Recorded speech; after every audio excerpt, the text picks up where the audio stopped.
everyone. Welcome to the True Crime Sisters channel. I'm Corinne. And I'm Deanna. And this is our very first episode. And to start, we're going to talk about a Halloween case, which is the man who killed Halloween, also known as the Candyman. And his name was Ronald Clark O'Bryan. So, a slight backstory on Ronald, because he was relatively normal before he committed his crime. He was born in 1944. He lived with his wife, Danae, his son, Timothy, who was born in 1966, and his daughter, Elizabeth, who was born in 1969.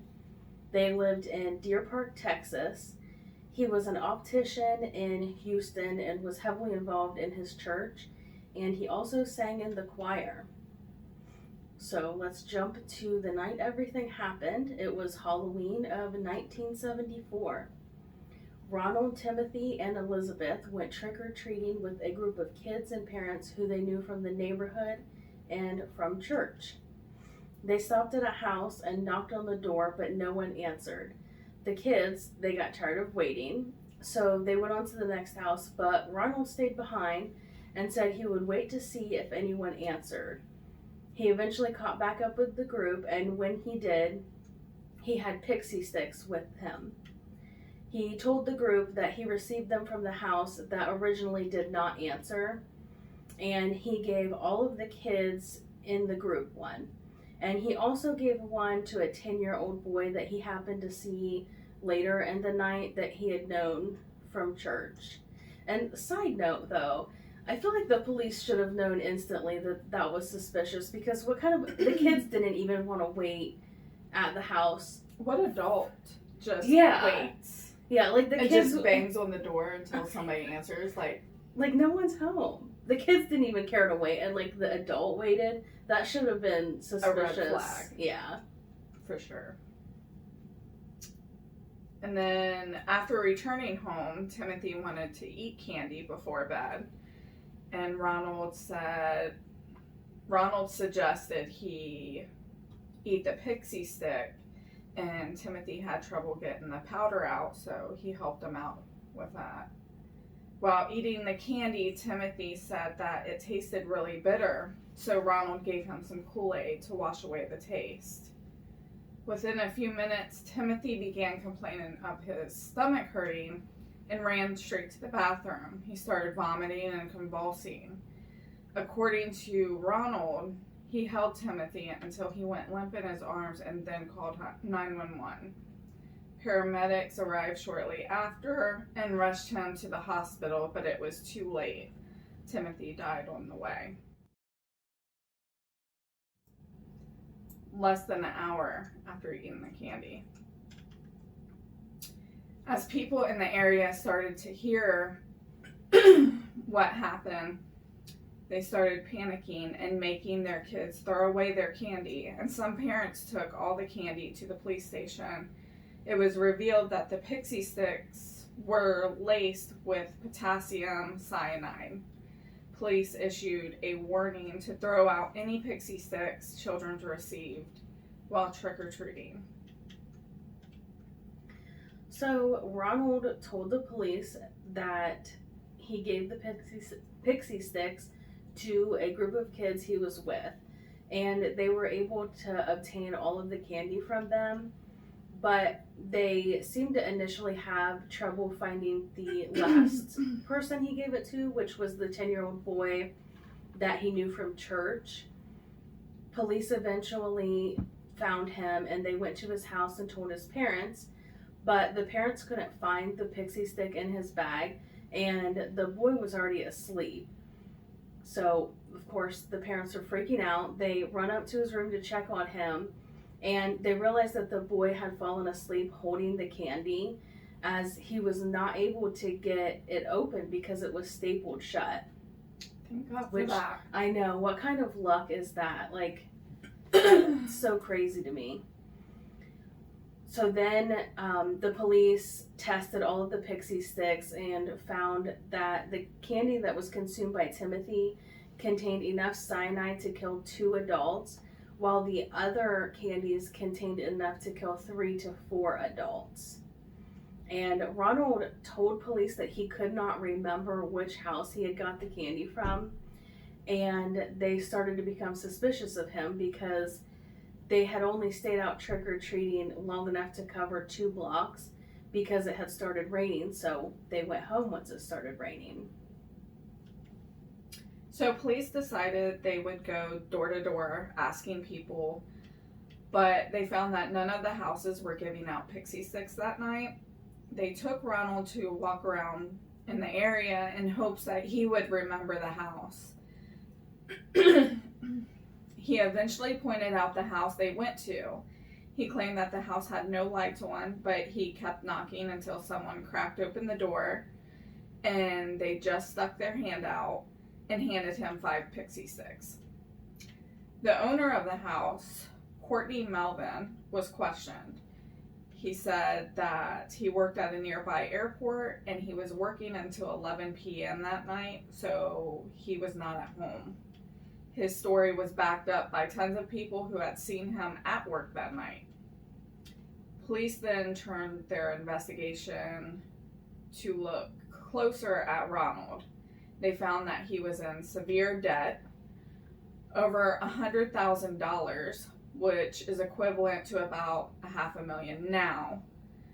He was accused of stealing from his job and had an employment record of over 20 jobs in the last 10-year span.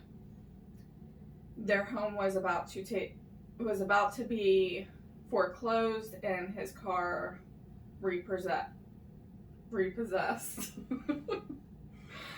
They then discovered Ronald had taken out life insurance on each of his kids a few months prior. In January of '74, he took out 2 $10,000 policies on the kids. And in September, he took out another $20,000 per kid. A few days before Halloween, he took out another $20,000 per child for a total of $60,000 per child. And then police learned that Ronald had called the insurance agency the day after Timothy died, asking how he would be able to obtain the money. And again, it really just, like, I just don't understand why, after all of those red flags, he couldn't remember the house, and, like, he waited there. Like, you would think they would have checked on him sooner, I feel like. I feel like it was pretty obvious in the beginning. Yeah, that at least something fishy was going on. Yeah. I mean, if they would have done just, like, especially after it checked out with the Courtney Melvin. Yeah. Yeah. He was at work. But just the fact that he just waited there, hoping somebody would answer, should have just really been, like, the biggest red flag ever. And they should have, like, did a deep dive into his history, like, right away, I think. Right. But then you said he was pretty normal, though. Yeah, so that is true.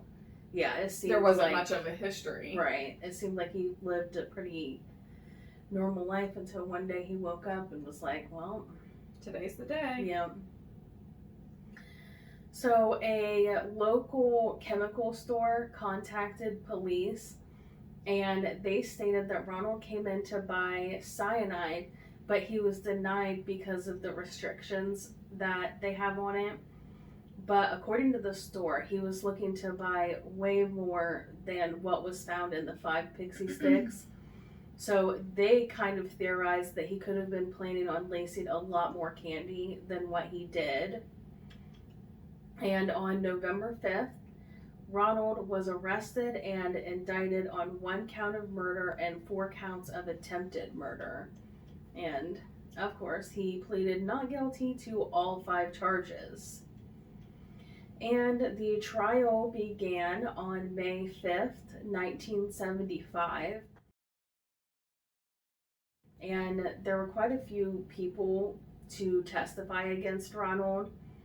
A chemist testified that in 1973, Ronald was asking him questions about cyanide and asking how much would be fatal. And various friends of Ronald's also testified that he'd been showing a lot of interest in cyanide. And his wife also stated that Timothy didn't choose to eat the pixie stick, but that Ronald told him to eat it. And there was also members of Ronald's family to testify who had attended the funeral of Timothy. And they said that during the funeral, they heard Ronald talking about taking a vacation with the money he was going to get from the insurance. And on June 3rd, in less than an hour, the jury found Ronald O'Bryan guilty of capital murder. And they sentenced him to death by electrocution. An hour is like no time at all. Like That's crazy. Yeah, they came to that decision quick. I mean, they were pretty convinced. Yeah. Like, his execution was postponed many times. The first was set in August 1980, but his attorney petitioned for a stay of execution. So the second date was scheduled in May of 1982. Then they set a third date of October 31st, 1982, which just so happened to be the anniversary of Timothy's death, which would have completely sucked. Yeah. Then that date was delayed again, so Ronald could try for a new trial. The next date was March 31st, 1984, and his lawyer tried to get another stay of execution, but it was denied on March 31st, and Ronald was executed by lethal injection. He maintained his innocence in his last statement. According to an article in the New York Times, he said, "We as human beings do make mistakes and errors." And his last words were, "God bless you all, and may God best blessings be always yours." Yeah, that's super such odd. I know, that's such a weird, like, God's best blessing. Like, it's hard to say, actually. Yeah, like, tongue but, twister. Yeah, but that's such a random. But, however, his wife told the Houston Chronicle he made his bed and now he is having to lie in it. I have no pity for him. As she should feel that way. Yeah. He took her son, so. Yes, absolutely. And I tried to find out where, like, you know, what happened to his wife, where she went. Yeah. And even if there had been anything about Elizabeth. But I couldn't really find anything. The only thing I could find was that I saw one article say that she eventually remarried, and whoever she remarried adopted Elizabeth. Oh, nice. Yeah. But that was really all I could find So about it did them. have a somewhat good ending, I guess. Yes. But, I mean, poor Timothy. Like, Yeah. so and ridiculous. Really to think about the fact that that chemical store said that he was asking about buying a way larger amount than what was found in the pixie sticks. I mean, that could have been a seriously crazy thing that could have happened. Like, he could have been planning on doing... And why didn't any of his friends, like, question his intentions? Like, why are you asking so much about cyanide? I know. Like, what is going on here? I know. I feel like if I started telling you about cyanide and, like... I'd be like, we need to slow down on the true crime. Yeah. So... Yes, like, if somebody randomly started talking about it so much to me, it'd be like, what is your fascination? I mean, and... There had to have been, I remember a few true crime that had specifically dealt with cyanide back then. Yeah. So it had to be on the news back then, like things like that happening. Yeah, and that's probably why, because they had said that there was a lot of restrictions and you could only buy it in like a very small amount. So I just don't know why. Yeah, I mean, he would have had to buy it. Not trying to blame his friends or anything, but yeah, at the same time, oh, that's kind of suspicious. Yeah, because I mean, from what I was reading, there were several people that were saying he was talking about it a lot, and I mean, not to mention who staples shut a pixie stick. Yeah, yeah, that should have been another red flag. Yes. Hey kids. Yeah, I feel like there were so many red flags in the beginning. But I guess maybe back then they didn't really. That's true. Maybe this started the whole check your kids' candy. Yes. Yeah, which is funny because I feel like now, I mean, he really is the man who killed Halloween, because I think that's really what started the candy checking, yeah. Being a little paranoid. Yeah, which I mean, it still happens now. People still find like needle marks and stuff in their kids' those little candy. Hard candies that they're making now that are just like drugs instead of actual candy. Yeah. Which blows my mind. Yeah. You guys have too much time on your hands. Yes. Do better. Also, yeah. Also, though, like, who just like buys their drugs just to waste them and just like start passing them out? Like, yeah. What is going on here? That's what I'm saying. I think. Well, obviously he was in debt and he wanted money, but yeah, his kid was definitely like, he had the sole purpose of despised your child that much to be like, oh, well, just make another one. Yeah, and I also kind of wonder why, like, if he planned on picking Timothy or because the amounts and the pixie sticks were so different. Yeah, Timothy's had a lot still, but way less than everybody else's did. So I wonder if Timothy was his. I mean, because it's possible he didn't really know that much about cyanide. Maybe he wanted him to be the guinea pig or something. Yeah. But I wonder what this will really do. But yeah, but I assume that's what I'm saying. Maybe he didn't really know that much about it, so he didn't really know how much was going to be lethal. Maybe he thought it was just going to make him. Well, no, because he wanted the life insurance. So I don't know. But I mean, if he would have bought a lot more, maybe he was planning on like lacing an entire bag of pixie sticks. How did you think you were going to get away with that? Yeah. Well, that's probably why he wanted a lot, because maybe if more than one child died from the pixie sticks, they wouldn't have looked at him so heavily if there was a bunch of children. He was passing them out. Yeah, that's true. Yeah. I demand it. Once they sticks for you. Once they start telling police, this man gave them to us, then I guess it would. And all the kids were with other parents. Yeah. They all went in a group together. So the parents knew, like, he was passing out the pixie sticks. Yeah.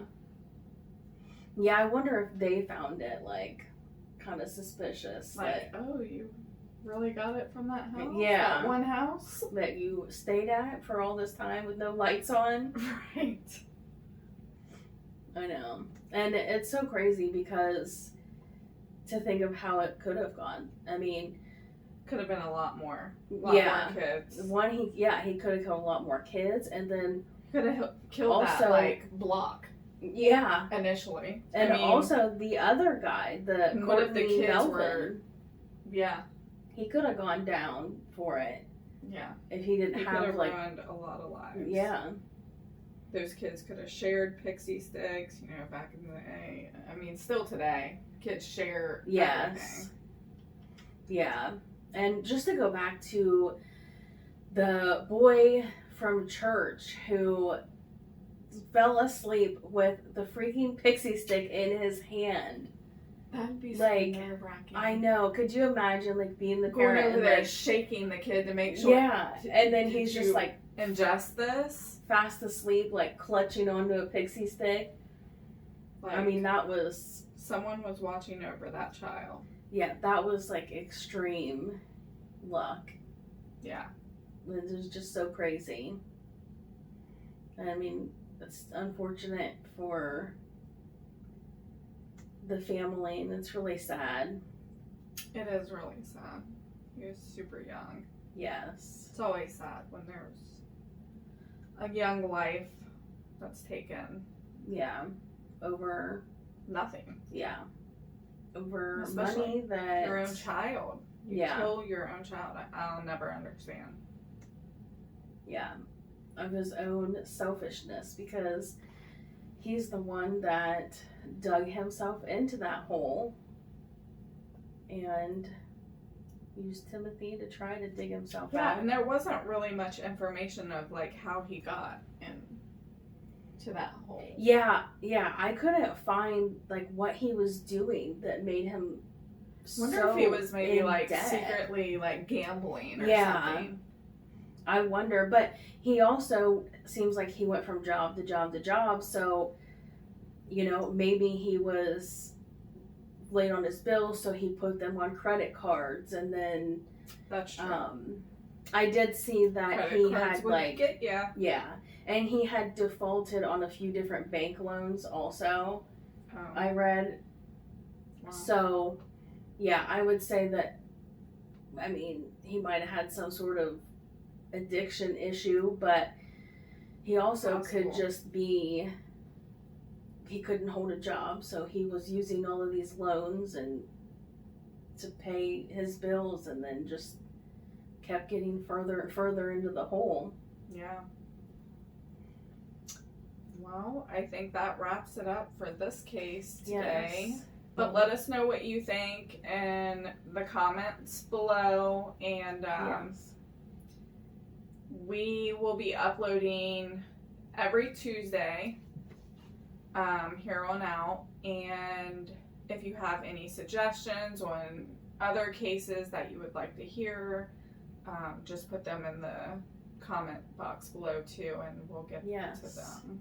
We'll put them on our list of cases We will. that we want to do. And don't forget to hit the like button, subscribe if you enjoyed this video, and we will see you next week. Yes. Bye. Bye.